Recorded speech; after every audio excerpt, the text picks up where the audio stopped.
Estás en sintonía con Radio Nova FM 98.2, donde las ideas se convierten en acción. Comienza ahora Voces que Inspiran. Hola, ¿qué tal amigos? Bienvenidos una vez más a nuestro programa Voces en Sintonía, un espacio en el que reflexionaremos aquí en tu radio amiga, Radio Nova FM. Hoy trataremos temas que nos invitarán a pensar y sobre todo a transformar. Abordaremos distintas realidades y problemáticas porque nuestras voces cuentan. Empecemos. Salud mental en Ecuador. La emergencia invisible que nadie quiere ver. Que tengan un cordial saludo. El día de hoy quiero hablar de algo que nos afecta a todos, pero que en Ecuador todavía se trata como si no importara. Esto es la salud mental. Lastimosamente vivimos en un país donde hablar de depresión, ansiedad o crisis emocionales sigue siendo un tabú, donde pedir ayuda puede ser visto como debilidad. Y lo peor, que el Estado no garantiza un acceso a la atención psicológica. Hoy quiero invitarte a reflexionar qué tan mal estamos como sociedad si cuidar nuestra salud mental no es prioridad. El estado actual de la salud mental en el Ecuador, según datos del INEC, Instituto Nacional de Estadísticas y Censos, el 27% de los ecuatorianos han experimentado algún trastorno de salud mental. Sin embargo, el presupuesto del Ministerio de Salud Pública destinado a la salud mental no llega ni al 2% del total del sector de la salud.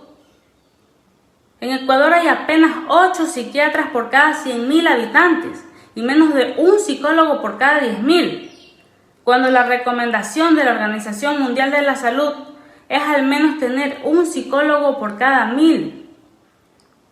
Es decir, que si tienes un problema de salud mental y no tienes dinero, lastimosamente no consigues ayuda. Y eso ni hablar de las provincias o los sectores rurales, donde prácticamente no hay acceso psicológico. No hay centros especializados en esto. En Ecuador todavía hay mucha ignorancia sobre la salud mental.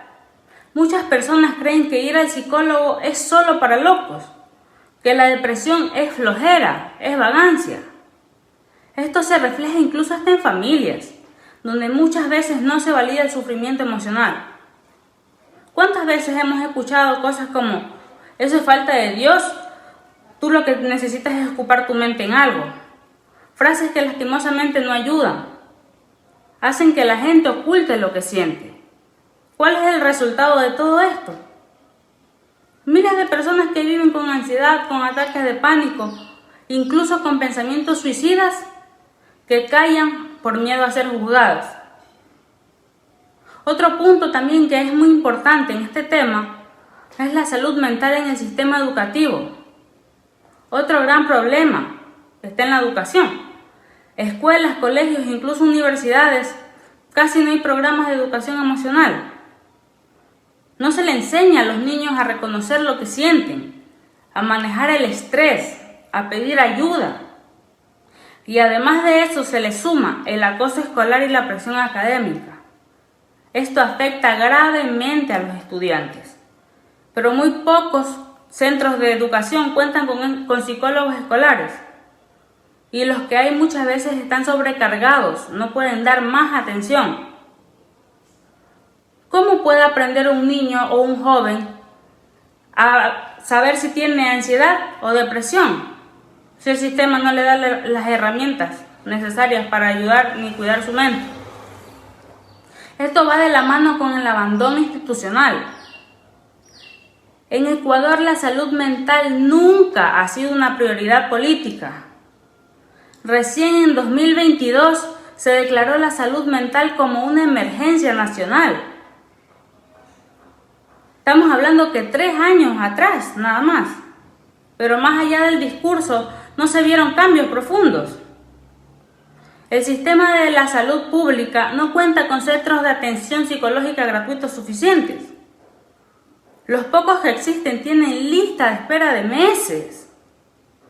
Y si hablamos por otro lado de la terapia privada, el costo promedio de una consulta psicológica en distintas ciudades del país puede ir desde los 25 a $50 por sesión. Un lujo que muchas personas no se pueden pagar. uno de los causantes de la mala salud mental en la actualidad en los jóvenes son las redes sociales. Los jóvenes ecuatorianos estamos viviendo una crisis silenciosa. Muchos sienten presión enorme por ser exitosos, por cumplir estándares imposibles. Las redes sociales no ayudan, señores.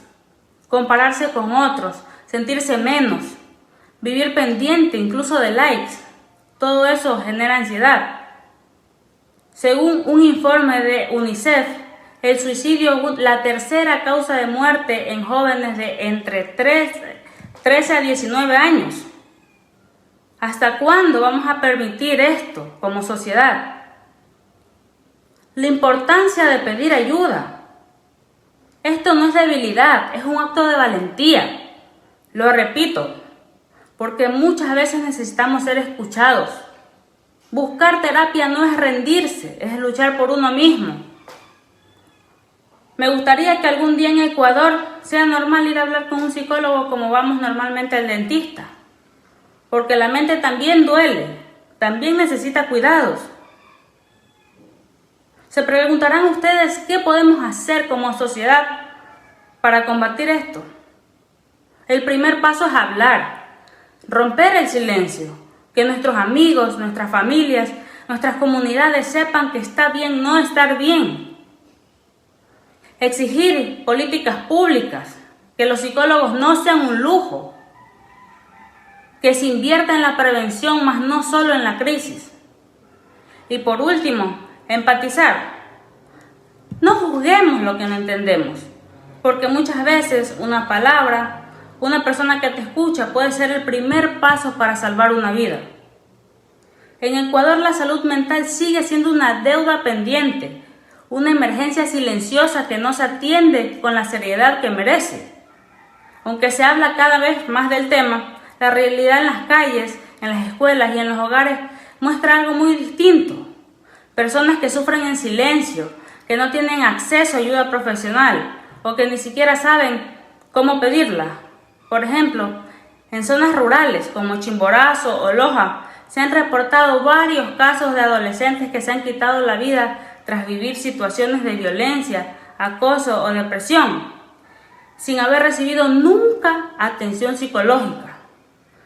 En muchas de estas comunidades no hay psicólogos. ¿Cómo es posible esto? ¿Cómo hablamos de prevención si ni siquiera hay presencia de profesionales en esos lugares?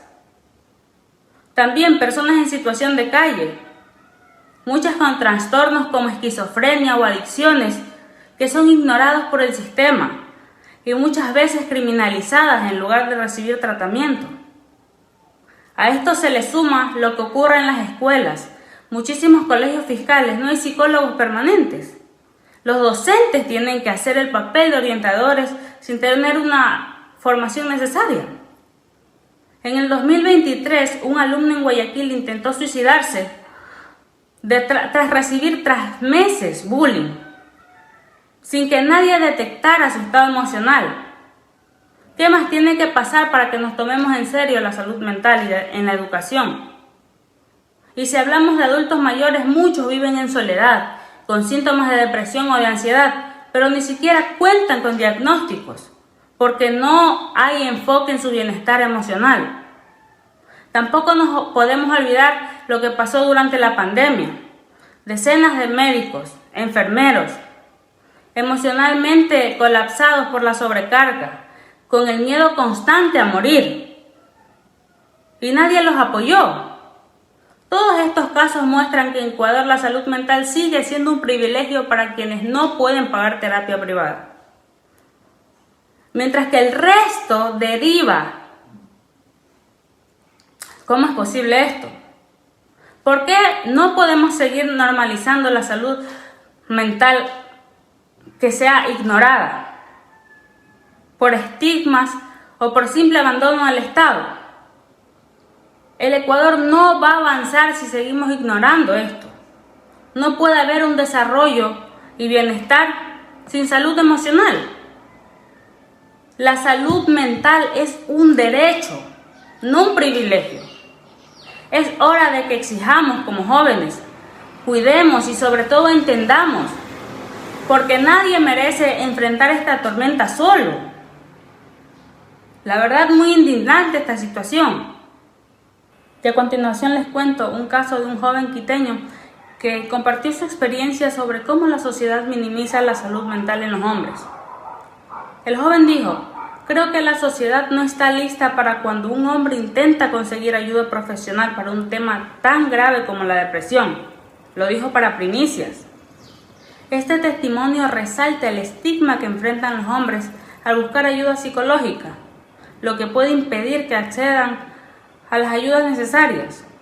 A continuación les dejo un video de un canal conocido, Ecuavisa, que relata los síntomas de la salud mental. Llegó de Babahoyo en Los Ríos a Guayaquil. A esta, su tercera consulta. Fue diagnosticado con depresión y recibe terapia. Estuvo a punto de perder su trabajo antes de pedir ayuda. Es una desesperación que le da, no sabemos qué hacer, correr, gritar, es una afición como que nos apretan el cuello, ¿sí?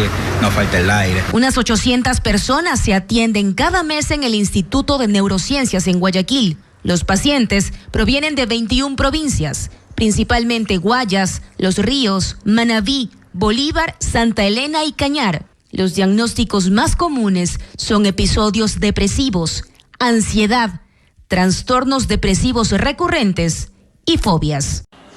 Y para finalizar, si estás viendo esto, quiero recordarte algo muy importante. Tu salud mental también importa. No todo es estar al borde para recién pedir ayuda. Cuidar tu mente no es debilidad, es autocuidado. En un mundo que nos empuja a rendir todo el tiempo, detenerse a respirar, hablar, sentir, también es un acto de valentía. Busca a alguien de confianza para hablar. Sobre todo, no te juzgues por sentirte mal. Todos cargamos con cosas que no se ven. Así como cuando vas al médico que te duele el cuerpo, también tienes derecho a buscar ayuda cuando te duele por dentro. Empieza por escucharte con compasión. No estás solo y no estás sola. Muchas gracias. Hola, hoy vamos a hablar sobre un tema muy en particular y un tema que muy pocas veces se topa o se toma o se habla de este tema, ya que tiene muchos intereses de conflicto. El tema que quiero hablar es un tema que, si bien es cierto, tiene muchas creencias, tiene muchas ideologías, tiene muchas temáticas, tiene muchas formas de ver la vida, y el tema que yo quiero tratar hoy es sobre las religiones. Si bien es cierto, en el mundo entero hay un sinnúmero de religiones, de organizaciones, de sectas, en las que miles de personas forman parte de cada una de ellas, de acuerdo a la creencia en la que han sido criados, de acuerdo a lo que su corazón les guíe, de acuerdo a lo que piensen o a lo que sientan o a lo que las personas crean que esté bien, y que esto les va a llevar hacia un mejor camino, hacia un mejor estilo de vida, o a poder llevar su vida en paz con Dios.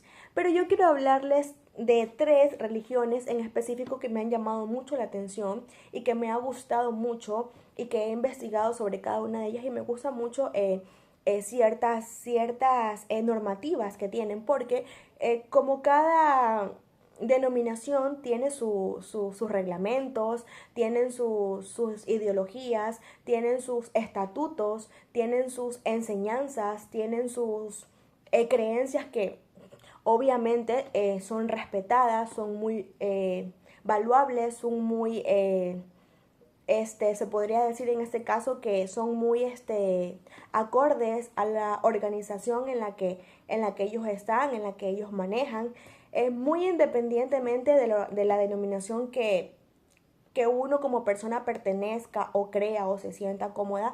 Considero yo que todas las denominaciones son respetables y merecen ser respetadas como tal. Como todas las personas merecemos respeto, cada una de estas organizaciones también merece ser respetada, cosa que hoy en la actualidad no se ve, ya que, como lo dije al inicio, tiene mucho interés de conflictos. ¿Por qué? Porque muchas personas se ponen a discutir sobre si mi religión es mejor, sobre que en la de acá me dejan hacer esto, en la de acá no me dejan hacer aquello, ay, que yo te recomiendo que mejor te unes a la mía porque acá sí me dejan esto, no, que no vayas por allá, que esto y que lo otro, no. A veces se torna algo de pelea, incluso hasta en familias enteras.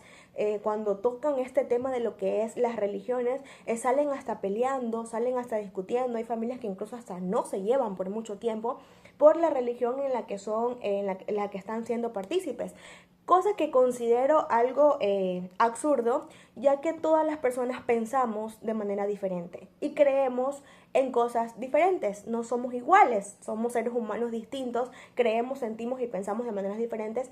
Y el hecho de que usted o yo no compartamos ciertas cosas, ciertas creencias, ciertos criterios, no significa que eso sea un tema para poder entrar en controversia o en discusión o incluso hasta llegarnos a pelear con nuestra familia. Considero que todas las personas merecemos respeto de lo que creamos o de lo que sintamos en ese momento.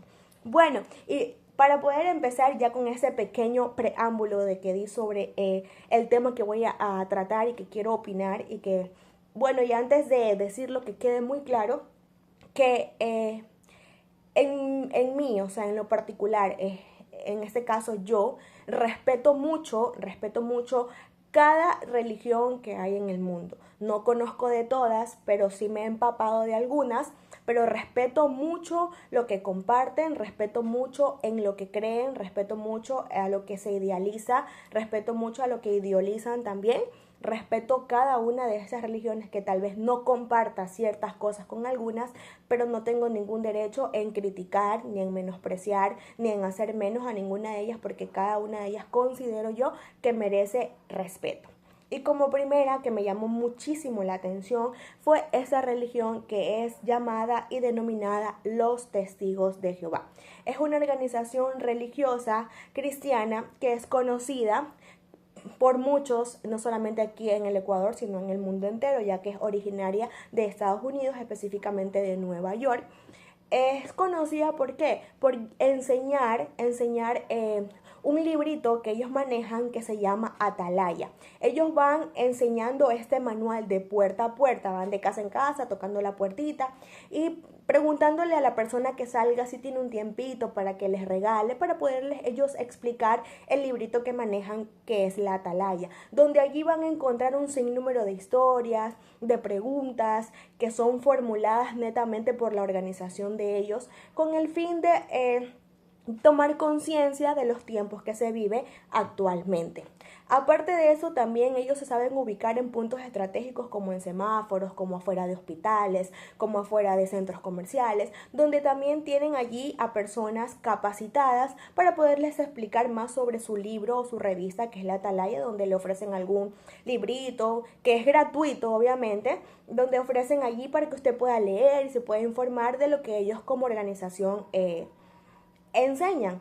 Pero algo que me llama mucho la atención de esta denominación, que aparte de que hace asambleas, que es decir, que reúne en un lugar específico a muchas personas de diferentes lugares que van a esta iglesia, que es la Asamblea de Dios, donde allí les enseñan más sobre la Biblia, más sobre el libro, más sobre la revista Atalaya, donde se informan, donde se empapan, donde se preparan en conocimiento, que eso sí me gusta mucho de ellos, que ellos tienen full conocimiento de su revista. Algo que me gusta y que me llamó mucho la atención es sus normativas. Como cada una de estas denominaciones tiene reglas, tiene estatutos y tiene cosas que se cumplen, ellos también tienen muchas, pero una en especial que a mí en lo personal me llamó mucho la atención, que para ellos es algo crucial, que tiene que hacerse valer sí o sí, que o sea que es algo que no se puede modificar, es algo que no tiene el punto de poderse cambiar,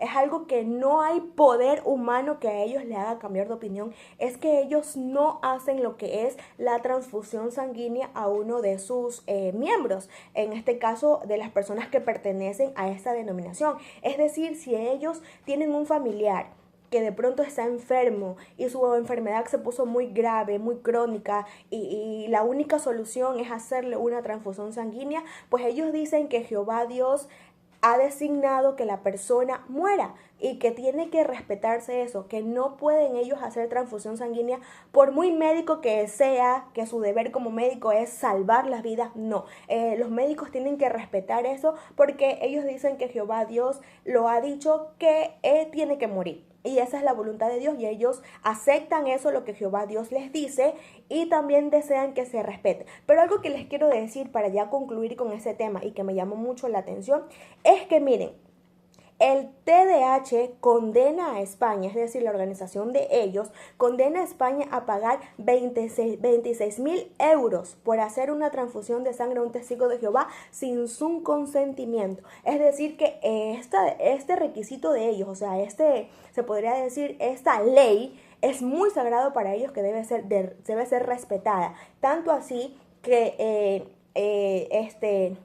ellos sintieron que violaron sus derechos, se sintieron vulnerados a su vida privada y a las convicciones religiosas por haberle hecho la transfusión de sangre a esta persona. Esa noticia salió a nivel mundial. Entonces denunciaron por esa cantidad, por haber los médicos hecho esta transfusión sin tener autorización. Es algo que ellos consideran que debe respetarse independientemente de la creencia o de la ideología o de la cultura que tengamos nosotros como personas. Se debe de respetar esto. Es algo que es admirable de ellos, pues así su denominación les ha inculcado y les ha enseñado, y quiénes somos nosotros pues para no respetar. Otra denominación que me llama mucho la atención y que es una de las denominaciones más grandes a nivel mundial, que es la Iglesia Católica, con sede en el Vaticano y que es dirigida por el Papa. Lo que me llama mucho de esta denominación es que ellos tienen su organización jerárquicamente muy bien estructurada. Es decir, que su líder al mando es el Papa. Luego del Papa vienen los cardenales, los arzobispos, los obispos y los sacerdotes. Es decir, que ellos tienen una estructura de organización muy bien elaborada, muy bien estructurada. Como todos sabemos, ahora poco pues falleció el Papa y obviamente que se hizo el cónclave en el Vaticano para poder elegir al nuevo sucesor. Entonces ellos tienen me gusta mucho que tienen su organización católica muy bien estructurada, muy bien desarrollada, donde lo crucial para ellos y lo elemental para ellos es sus misas, sus sacramentos, sus comulgaciones. O sea, bien es cierto, de las cosas que hace la religión católica es que deben de confesarse una vez al año. En este caso el sacerdote de turno escucha las confesiones de los feligreses y les manda a hacer penitencia por el error, el pecado o la dificultad o la sanción que hayan hecho. Se les manda la penitencia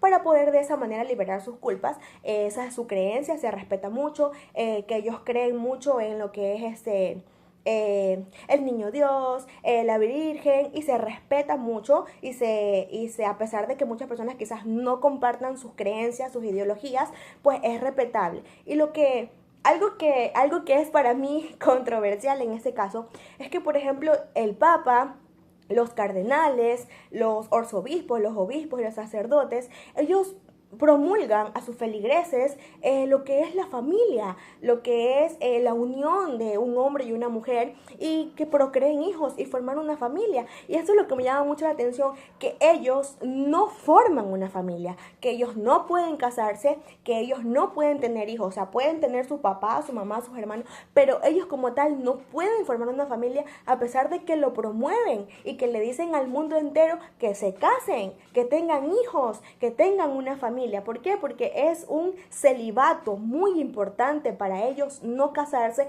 y mantenerse solteros durante toda su vida, como podemos ver el ejemplo del Papa, que él se mantuvo soltero hasta el último día de su vida. Entonces es respetable y es admirable que en este pleno siglo XXI ellos tengan ese dominio propio de decir: no me voy a casar, me voy a quedar soltero, no necesito a una mujer a mi lado. Ellos dicen que con Dios lo tienen todo, que con Dios son felices. Ellos dicen que los feligreses son su familia, que los feligreses son sus hijos, que los niños son sus nietos. Entonces es muy respetable y muy valuable esta postura de ellos de mantenerse así, o sea, solteros, hasta el último día de su vida. Es muy respetable, aunque muchas personas dicen, no, pero ¿cómo? Si no tiene nada de malo. Sí, específicamente, pues no, ellos no dicen que tenga algo de malo, pero en su religión, en sus sacramentos,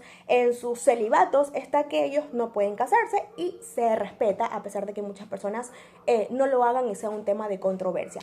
Y como última religión, existe la religión cristiana evangélica. Hay muchas denominaciones cristianas evangélicas, como son las Asambleas de Dios, como son los adventistas, como son los Creciendo en Gracia, como son los internacionales, como son las iglesias pentecostales. Hay muchas denominaciones evangélicas, pero yo me quiero enfocar netamente en una que se llama Iglesia Evangélica Apostólica del Nombre de Jesús, que quizás tenga muy poca trayectoria, tiene apenas 60 años en el Ecuador. Pero a pesar de que tiene esa cantidad de años, tiene 1029 congregaciones en todo el Ecuador, más de 100,000 creyentes, y lo que me llama la atención es que tiene 18 iglesias en diferentes países, como por ejemplo Costa Rica, Brasil, Alemania, España, El Salvador.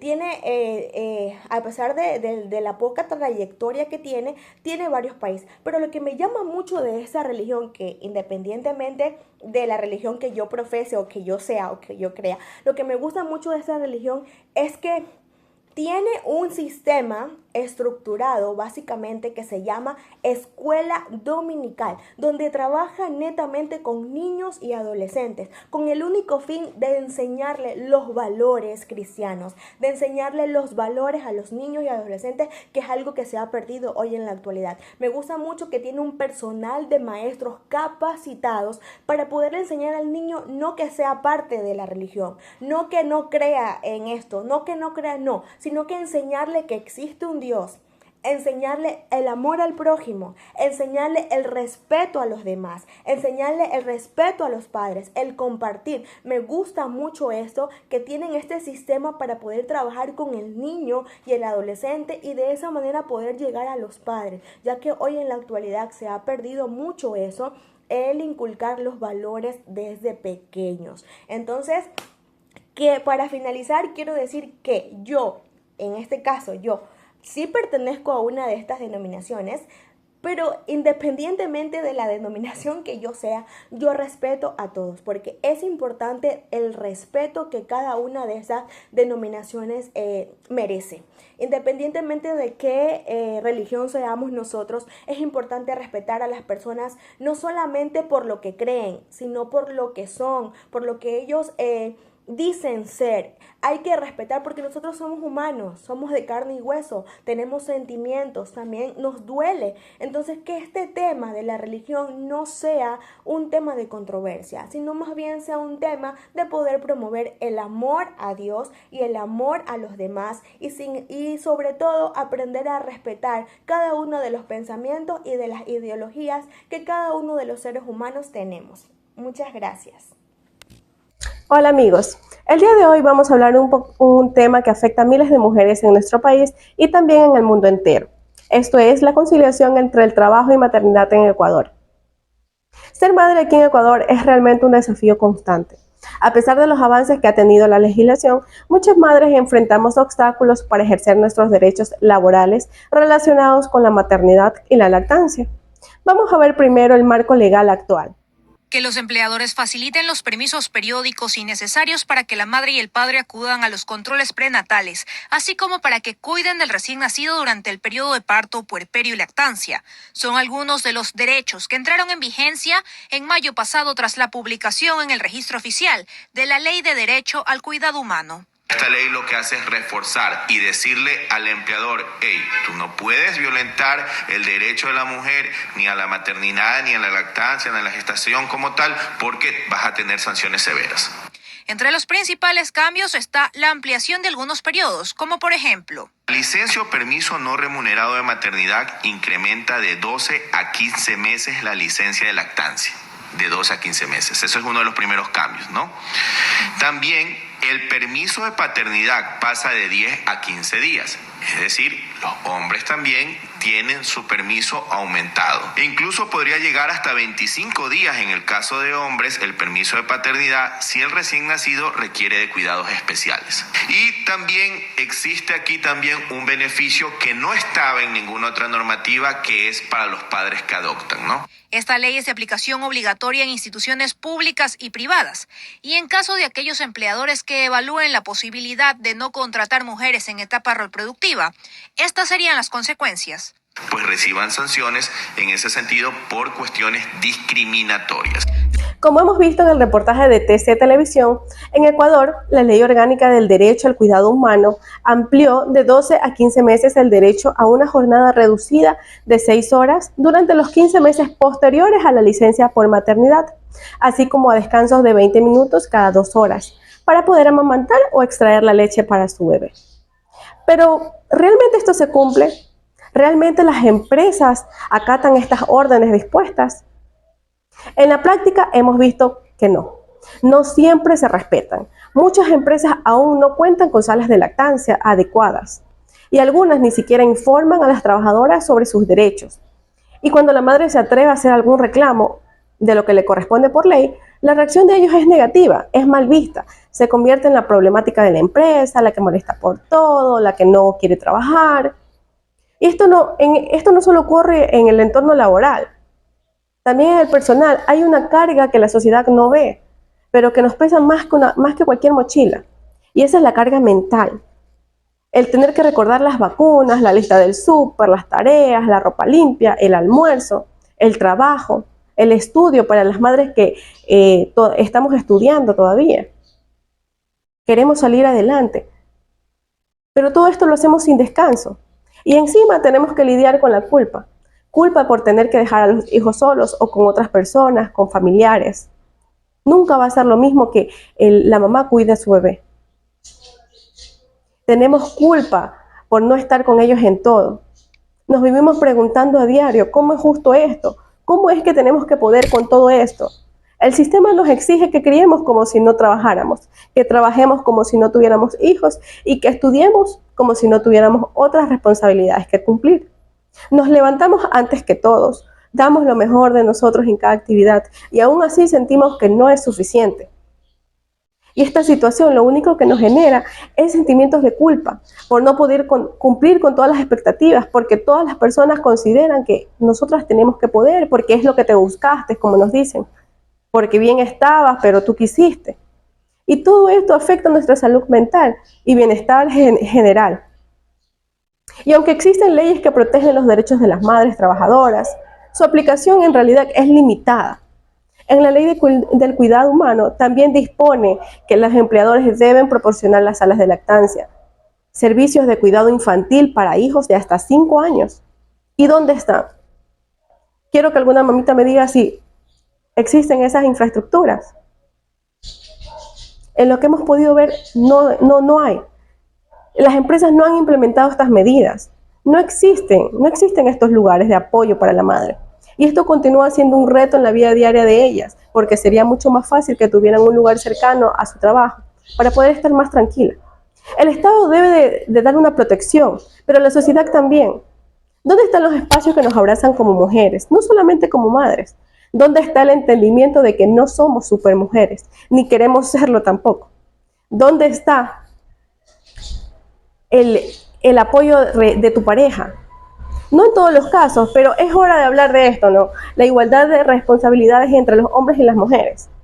Se dice que hay igualdad, pero la crianza está vista que es directamente más en la mamá. No debería ser así. Los padres deberían implicarse activamente en el cuidado y educación de sus hijos. La conciliación debe ser un derecho para ambos. Solo así dejaremos de asumir solas el peso de todo.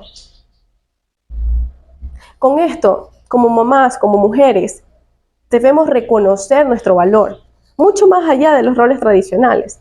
No tenemos que sentir culpa por buscar un poquito de tiempo para nosotras mismas. Recordemos que si nosotras estamos bien, nuestros hijos también van a estar bien. El autocuidado no debería ser un lujo, sino una necesidad. Tener más red de apoyo para dedicarnos un tiempo para nosotros, para cumplir nuestras pasiones, nuestros hobbies, nuestro desarrollo personal y profesional. Tener tiempo para leer un libro, tomarte un café, hacer ejercicio o simplemente para desconectarnos, para liberar un poquito esa carga mental, la presión. Y no por eso vamos a ser menos madres, al contrario, esto nos va a hacer más humanas. No solamente vamos a mejorar esa calidad de vida, sino que también seremos un ejemplo positivo para nuestros hijos. Y esto no solamente es una problemática que se vive aquí en nuestro país. En España, por ejemplo, también enfrentan las mismas dificultades. Incluso hay un documental reciente que se llama La conciliación, el cuento chino que te contaron. Ahí nos muestra cómo pese a tener leyes que promueven la conciliación familiar y laboral, en la práctica muchas mujeres terminan renunciando a sus trabajos o reduciendo la jornada laboral. ¿Para qué? Para poder cuidar a sus hijos. Pero esto afecta directamente a su desarrollo profesional y también a su estabilidad económica. Vamos a ver un poquito de este video. Antes de ser madre trabajaba en una tienda y ya una vez que tuve al peque pues me encargo del cuidado pues prácticamente 24 horas al día de él, en mi trabajo. Y el momento en el que a mí me echaron de mi último trabajo por cuenta ajena es cuando empecé a trabajar más el hecho de emprender. Y justo al poco tiempo me enteré de que estaba embarazada de un mes. 6 de cada 10 mujeres renuncia a su carrera profesional al ser madre, frente a un 6% de sus parejas. Te das cuenta de que la conciliación es ese cuento chino que te contaron y que realmente se hace muy difícil luchar contra un nuevo modelo social desde dentro. La sociedad que lo mira mal es que es como, ¿hacen falta niños? Sí, pero no lo ponéis fácil. Como ya se sabe, las madres somos empleadas de segunda o de tercera categoría y el tener hijos pues una desventaja. Aparte, en mi situación yo no recibo ninguna ayuda para poder meter a mi hijo en una guardería. Los precios son prohibitivos, no puedo estar buscando trabajo activamente, aunque pueda mirar ofertas y demás, porque tengo que estar con el niño. Llega un momento en el que sabes que, pues eso, que no eres superwoman, que no vas a llegar a todo y te centras lógicamente en lo primero para mí es mi hijo y luego ya es las cosas del trabajo. Y lo que busqué cuando me echaron era jornadas continuas o que tuviera parte de teletrabajo. Y cuando iba era como que, ¿jornadas continuas? Los 3 ejes y caminos que creemos que son fundamentales para revertir el problema de la conciliación en este país, que por un lado está la concienciación social y la educación. Es fundamental educar en ese cambio de roles. Es un cambio más lento que va a llevar generaciones, pero por eso necesitamos palancas de cambio venidas del gobierno y en la que estemos implicados los 3 agentes sociales, gobierno, empresas y familias, que realmente sirvan para que el cambio sea más rápido. Y luego, por otra parte, también es muy importante la implicación del hombre. Decimos al mundo, somos malas madres y no pasa nada, porque eso quiere decir que no somos madres perfectas ni somos esa superwoman que nos impone la sociedad. Nos dicen que podemos con todo, pero nadie nos ayuda a sostener todo eso. Y es exactamente lo que vivimos aquí. Nos exigen, nos juzgan, pero no nos apoyan. Por eso el día de hoy quiero decirles que si tú eres mujer, madre, trabajadora, conoce tus derechos, no dudes en hacerlos valer. Juntas podemos construir un Ecuador más justo y equitativo para todas. Y sobre todo, no olvides tu valor. No solamente eres madre, estudiante, trabajadora. Eres una mujer con sueños y metas, con derecho a vivir plenamente cada día de tu vida. Aliado o enemigo. Hoy vamos a hablar sobre un tema que genera mucha discusión, que es el impacto en los videojuegos.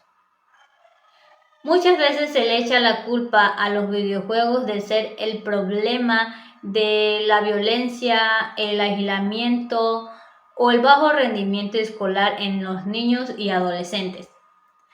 Pero yo creo que los videojuegos no son el problema, sino el mal uso que se le da a ellos, cómo se lo utiliza, para qué se lo utiliza. Los videojuegos pueden tener muchos beneficios, como ayudan a desarrollar habilidades como la condición, la memoria, la creatividad y de resolver problemas, porque hay muchos videojuegos que se lo utiliza para el aprendizaje estudiantil. Como ejemplo hay para inglés, matemática, sopa de letras, etc. A veces muchos jóvenes usan los videojuegos para socializar a través de los juegos en línea. Hacen amistades y comparten estrategias con personas de otros países.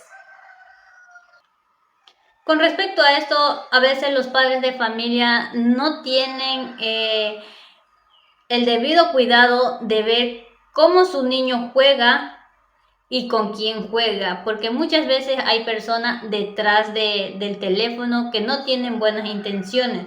Lo que los padres tienen que hacer es tener un cuidado, visualizar qué juegan y con quién juegan sus hijos, ya que esto genera mucha preocupación. Vamos a ver a continuación un video de cómo niños, adolescentes han cogido el juego como una adicción. Pues precisamente han tratado en Castellón el primer caso de adicción a un videojuego del que se ha hecho un estudio clínico. Es un chico que tiene 15 años y ha pasado 2 meses ingresado en un hospital. La adicción a este videojuego llevó a un joven de 15 años a ingresar en un hospital de Castellón. Allí recibió tratamiento 2 meses. Las primeras semanas aislado totalmente, luego se reincorporó progresivamente a su entorno. Aunque en los primeros días haya un malestar emocional interno, eso hace que disminuya progresivamente ese malestar y entonces podemos hacer un repaso de cómo era su día a día. Como podemos observar, aquí el niño de aproximadamente 15 años ha cogido el juego ya una adicción. Este chico, después que su madre murió, él cogió el videojuego y se aisló en él. Ya no fue a estudiar y lo tuvieron que recluir en un centro hospitalario porque ya el niño no dormía, ya tenía problemas de salud. Por eso decidieron los padres internarlo para que el niño pudiera regresar a su vida cotidiana.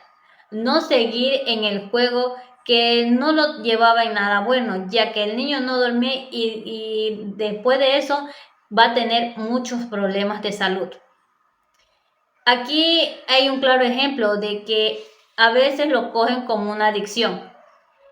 El juego es solo como para pasar el rato, no para estar todo el día en el teléfono, en una play, jugando.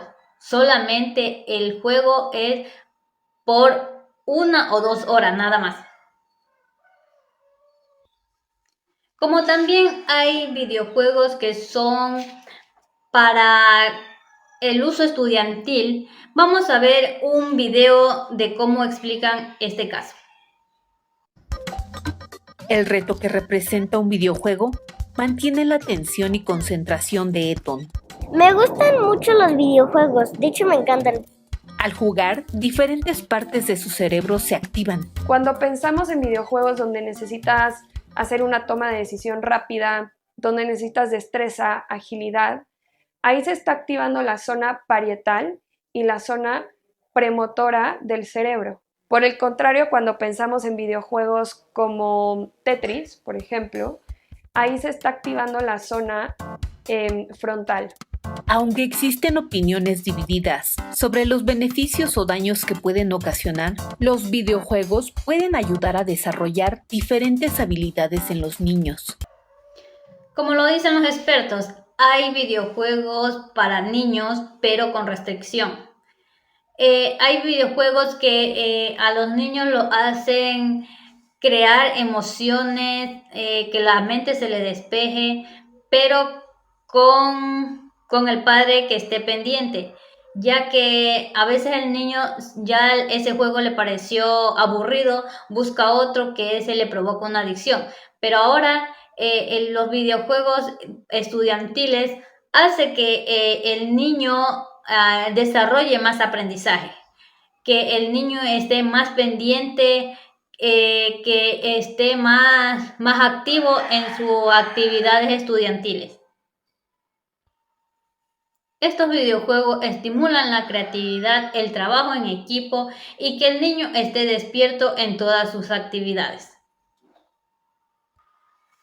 Con responsabilidad puede ser una forma positiva de aprender y divertirse. En estos juegos estudiantiles, los niños desarrollan capacidades, están más activos en el estudio, ellos se les interesan en ver qué más ocurre en el juego, estar pendiente.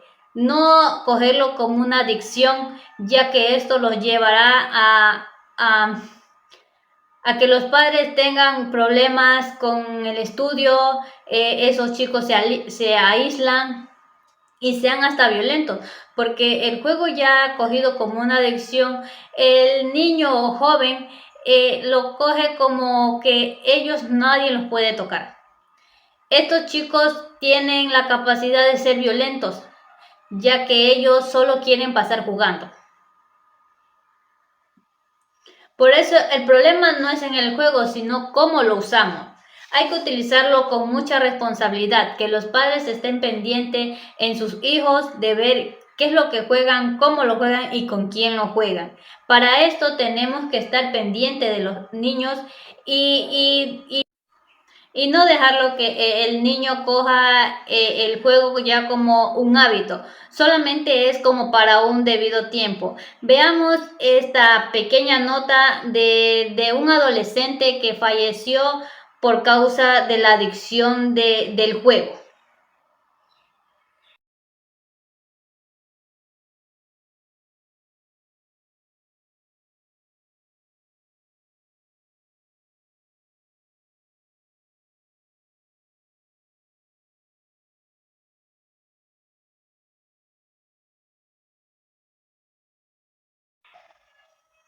Como pudimos observar aquí, el adolescente, desde que comenzó a jugar ese juego tan adictivo que hoy en día la mayoría de los niños y adolescentes lo utilizan, el chico empezó a tener problemas de apetito, no quería comer, bajó en su rendimiento estudiantil, era violento con los padres.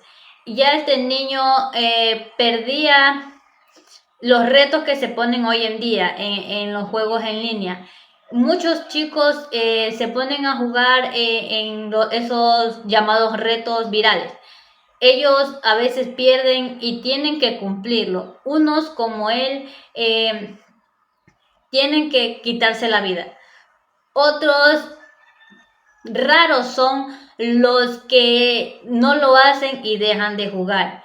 Pero la mayoría de los jóvenes tienen que cumplirlo, porque si no lo hacen, el juego los atrae tanto que tienen que cumplir. Por eso los juegos hay que cogerlo con responsabilidad, no cogerlo como algo adictivo, sino como un hábito que se lo hace regularmente. Hay que tener mucho cuidado con los niños, ya que los padres tienen que estar pendientes en qué es lo que hacen con el celular, con quién hablan detrás de tal video. Hay que hacerlo con mucha responsabilidad para que no lamentarnos más adelante. Para concluir este tema de opinión sobre el impacto de los videojuegos pueden ser una herramienta muy valiosa para el aprendizaje de manera controlada y consciente. Es fundamental encontrar un equilibrio que maximice sus beneficios y minimice los riesgos asociados a su uso en exceso. Gracias por acompañarnos una vez más en Voces en Sintonía por Radio Nova FM. Esperemos que este programa haya sido un encuentro con realidades que merecen ser escuchadas y transformadas. Nos despedimos, pero seguiremos opinando y alzando nuestra voz. Hasta la próxima edición. Esto fue Voces que Inspiran por Radio Nova FM 98.2, donde cada historia deja huella. Hasta la próxima.